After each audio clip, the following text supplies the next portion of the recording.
Hello बच्चों, welcome to toppers तक। Class 10th जीव विज्ञान की क्लास में आप सभी का स्वागत है। तो जीव विज्ञान से चैप्टर नंबर वन है जैव प्रक्रम। जैव प्रक्रम से 15 अति महत्वपूर्ण बहुविकल्पीय प्रश्न है। 15 क्वेश्चन मैंने पहले वीडियो में प्रोवाइड करा दिया गया है। अगर उसे आप नहीं देखे हैं तो उसका लिंक आपको डिस्क्रिप्शन बॉक्स में मिल जाएगा। और ये 15 क्वेश्चन दूसरा वीडियो है। अगर आप यूपी बोर्ड से हैं या अदर स्टेट बोर्ड से हैं तो आपके लिए ये क्लास बहुत ही उपयोगी होने वाली है।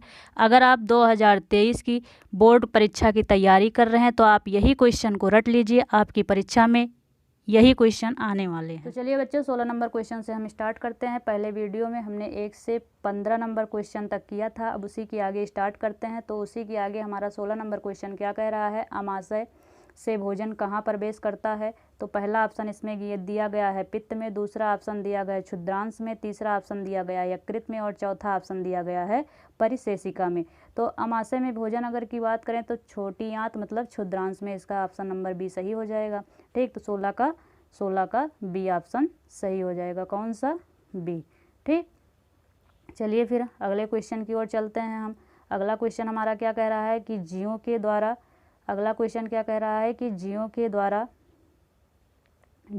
द्वारा उपयोग में लाए जाने वाले जैव उत्प्रेरक की बात कर रहा है कि जीवों के द्वारा उपयोग में लाए जाने वाले जैव उत्प्रेरक को क्या कहते हैं। तो पहला ऑप्शन दिया गया है रस, दूसरा ऑप्शन दिया गया है हार्मोन्स, तीसरा ऑप्शन दिया गया है एंजाइम और चौथा ऑप्शन दिया गया है संश्लेषित पदार्थ। अगर हम इसमें बात करें तो इसमें कौन सा ऑप्शन सही हो जाएगा, ऑप्शन नंबर सी मतलब एंजाइम इसमें सही हो जाएगा। तो 17 का कौन सा, 17 का सी ऑप्शन सही हो जाएगा।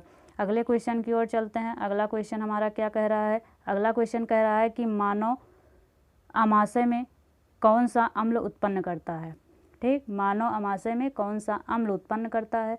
तो पहला ऑप्शन क्या है हाइड्रोक्लोरिक अम्ल, दूसरा ऑप्शन क्या है सल्फ्यूरिक अम्ल, तीसरा क्या है नाइट्रिक अम्ल और चौथा क्या है सिट्रिक अम्ल। अगर हम अमाशय की बात करें तो अमाशय क्या है, अमाशय पाचन का एक अंग होता है। क्या होता है? पाचन का एक अंग होता है। और यहीं अमाशय की दीवारों पर एक अम्ल स्रावित होता है, उसे क्या कहते हैं, हाइड्रोक्लोरिक अम्ल कहते हैं। मतलब इसका ऑप्शन नंबर 1 सही हो जाएगा। तो यही पूछा गया था कि मानव अमाशय में कौन सा अम्ल उत्पन्न करता है। तो कौन सा उत्पन्न करता है तो हो जाएगा हाइड्रोक्लोरिक अम्ल। मतलब हाइड्रोक्लोरिक अम्ल को HCl भी कहते हैं। ठीक, अगले क्वेश्चन की ओर बढ़ते हैं। क्वेश्चन नंबर 19 हमारा है। क्वेश्चन नंबर 19 क्या कह रहा है कि लार में कौन सा एंजाइम होता है। ठीक, इसमें पहला ऑप्शन क्या दिया गया है, टाइलिन दिया गया है, दूसरा पेप्सिन दिया गया है, तीसरा श्लेष्मा दिया गया है और चौथा ये सभी दिया गया है। ठीक, इसमें अगर हम बात करें लार में कौन सा एंजाइम तो इसका ऑप्शन नंबर 1 सही हो जाएगा, टाइलिन। अगर हम पेप्सिन की बात करें तो पेप्सिन कहाँ होता है, अमाशय में। कहाँ होता है, अमाशय में। ठीक, तो 19 नंबर का ऑप्शन ए सही हो जाएगा। फिर 20 नंबर क्या कह रहा है अगला क्वेश्चन कह रहा है क्षुद्रांश के आंतरिक स्तर पर किस आकार के रसांकुर होते हैं। ठीक, किस प्रकार के रसांकुर होते हैं। इसमें पहला ऑप्शन दिया गया है अंगुली, दूसरा ऑप्शन दिया गया मुट्ठी, तीसरा ऑप्शन दिया गया हाथ और चौथा ऑप्शन दिया गया है पैर। इसमें अगर हम बात करें कि क्षुद्रांश किसे कहते हैं तो ये क्या होता है, छोटी आंत। इसको हम क्या कहते हैं, छोटी आंत कहते हैं। क्या कहते हैं, छोटी आंत। चाहे बोलो चाहे क्षुद्रांश बोलो एक ही है। ठीक, इसी के अंदर उंगली के समान संरचना पाई जाती है जो वसा का पाचन करती है। तो इसका ऑप्शन क्या सही हो जाएगा, अंगुली। ठीक, आंतरिक स्तर के रसांकुर होते हैं किसके समान, अंगुली के समान होते हैं। अगला क्वेश्चन हमारा क्या है 21 नंबर। लेकिन अगर उससे पहले आप लोगों ने हमारे चैनल को सब्सक्राइब नहीं किया है तो हमारे चैनल को सब्सक्राइब कर लीजिए, है ना, और अपने दोस्तों के साथ शेयर कर दीजिए जिससे आने वाले वीडियो का नोटिफिकेशन आप लोगों पर पहुंचता रहे। तो ठीक है, देखते हैं अगला क्वेश्चन हमारा क्या कह रहा है। अगला क्वेश्चन हमारा है घास खाने वाले प्राणियों की क्षुद्रांश कैसी होती है। ठीक, पहला ऑप्शन दिया गया छोटी, दूसरा ऑप्शन दिया गया लंबी, तीसरा ऑप्शन दिया गया मध्यम और चौथा ऑप्शन दिया गया है नगण्य। अगर हम बात करें क्षुद्रांश की तो हम पहले भी बात कर चुके हैं। क्षुद्रांश को क्या बोलते हैं, छोटी आंत कहते हैं। क्या कहते हैं, छोटी आंत कहते हैं। क्या कहते हैं, छोटी आंत कहते हैं। ठीक, इसमें अगर हम बात करें कौन सा ऑप्शन सही हो जाएगा तो इसमें कौन सा ऑप्शन सही हो जाएगा, लंबी, बी ऑप्शन सही हो जाएगा।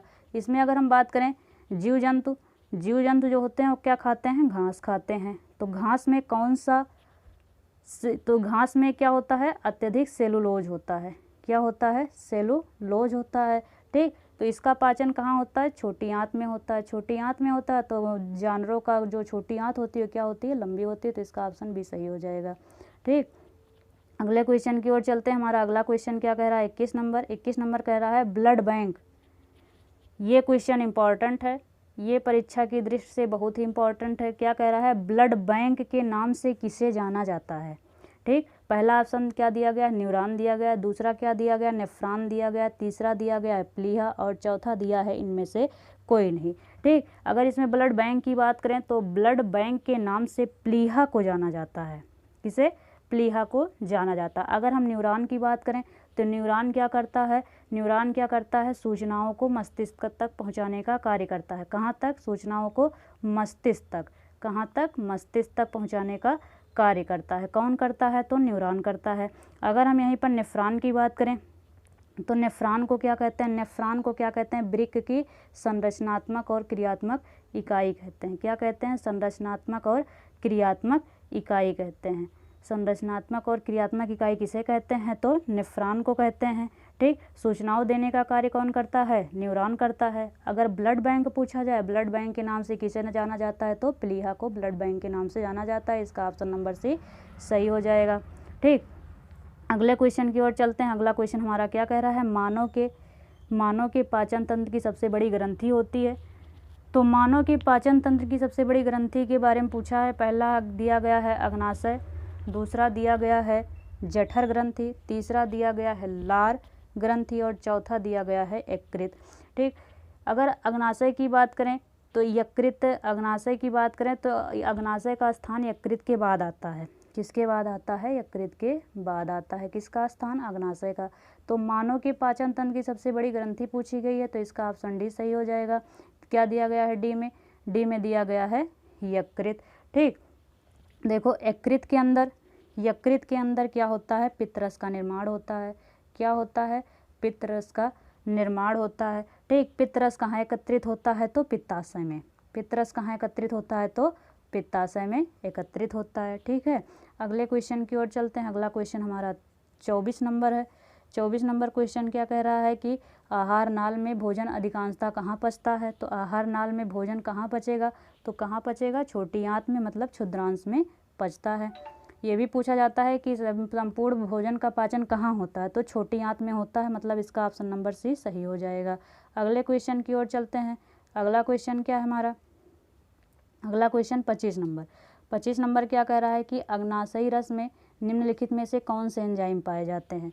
ठीक, अग्नाशयी रस में कौन से एंजाइम पाए जाते हैं। पहला है एमाइलेज तथा लाइपेज, दूसरा है सुक्रोज तथा और एमाइलेज और तीसरा है पेप्सिन और ट्रिप्सिन, चौथा है ट्रिप्सिन और लाइपेज। इसमें अगर हम बात करें कि कौन सा रस पाया, देखो कौन सा रस पाया जाता है, पहले इसमें हम बता देते हैं कौन सा सही है। इसमें डी ऑप्शन सही है, ट्रिप्सिन और लाइपेज। ठीक, देखो इसमें जो होता है एंजाइम जो पाए जाते हैं, इसमें कौन कौन से, एमाइलेज पाया जाता है, एमाइलेज पाया जाता है। ठीक, एमाइलेज पाया जाता है और लाइपेज पाया जाता है।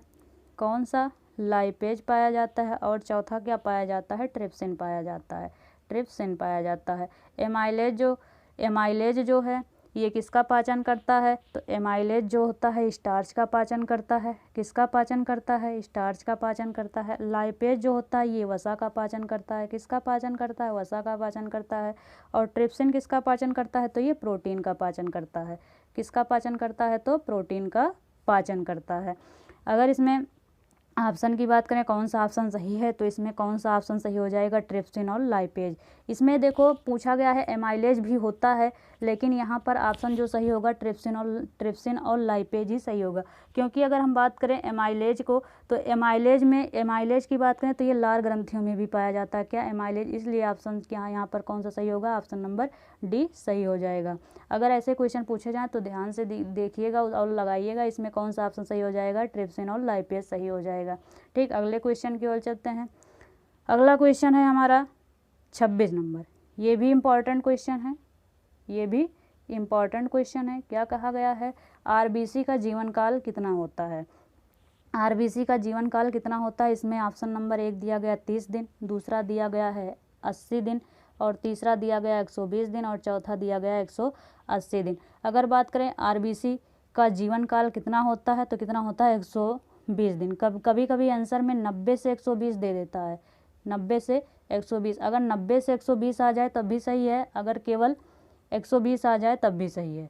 ठीक, इसमें ध्यान देना, 90 से अगर 120 रहेगा तो सही रहेगा, अगर 120 दिया है तो 120 एकदम करेक्ट आंसर इसका हो जाएगा। तो इसमें 120 ऑप्शन सही हो जाएगा। अगले क्वेश्चन की ओर चलते हैं। अगला क्वेश्चन क्या कह रहा है हमारा कि आरबीसी की गणना किस यंत्र के द्वारा की जाती है। ये भी क्वेश्चन इंपॉर्टेंट है, इंपॉर्टेंट लगा लीजिए आप लोग भी। ठीक, क्या कह रहा है कि आरबीसी की गणना किस यंत्र के द्वारा की जाती है। पहला ऑप्शन दिया गया स्टेथोस्कोप, दूसरा ऑप्शन दिया गया स्फेग्नोमैनोमीटर, और तीसरा ऑप्शन दिया गया हेमोसाइटोमीटर, और चौथा ऑप्शन दिया गया इनमें से कोई नहीं। अगर हम बात करें स्टेथोस्कोप की, तो इसमें हृदय की ध्वनियाँ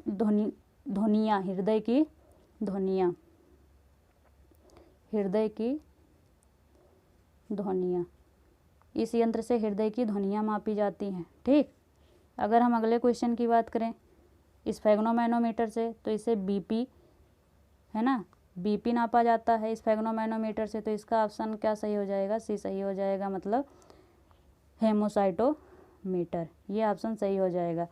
स्फेग्नोमैनोमीटर से क्या होता है, बीपी है ना, इस यंत्र से बीपी चेक किया जाता है। हेमोसाइटोमीटर से आरबीसी की गणना की जाती है, और स्टेथोस्कोप से हृदय की ध्वनियाँ मतलब हृदय की ध्वनियाँ मापी जाती हैं। अगले क्वेश्चन की ओर चलते हैं। अगला क्वेश्चन हमारा क्या है कि पॉलीसेथेमिया किसके बढ़ने से होता है। डब्ल्यूबीसी के, आरबीसी के, ए बी दोनों, या इनमें से कोई नहीं। तो इसमें बात करें पॉलीसेथेमिया किसके बढ़ने से होता है, तो आरबीसी के बढ़ने से होता है। तो इसका ऑप्शन नंबर बी सही हो जाएगा। ठीक है, अगले क्वेश्चन की ओर चलते हैं। अगला क्वेश्चन हमारा 29 नंबर है। 29 नंबर क्या कह रहा है कि घोड़े के नाल के आकार का केंद्रक किसमें पाया जाता है।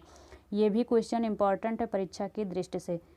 तो पूछा गया घोड़े के नाल के आकार का केंद्रक किसमें पाया जाता है। पहला ऑप्शन दिया गया है डब्ल्यूबीसी, दूसरा ऑप्शन दिया गया आरबीसी, तीसरा ऑप्शन दिया गया प्लीहा, और चौथा ऑप्शन दिया गया सभी।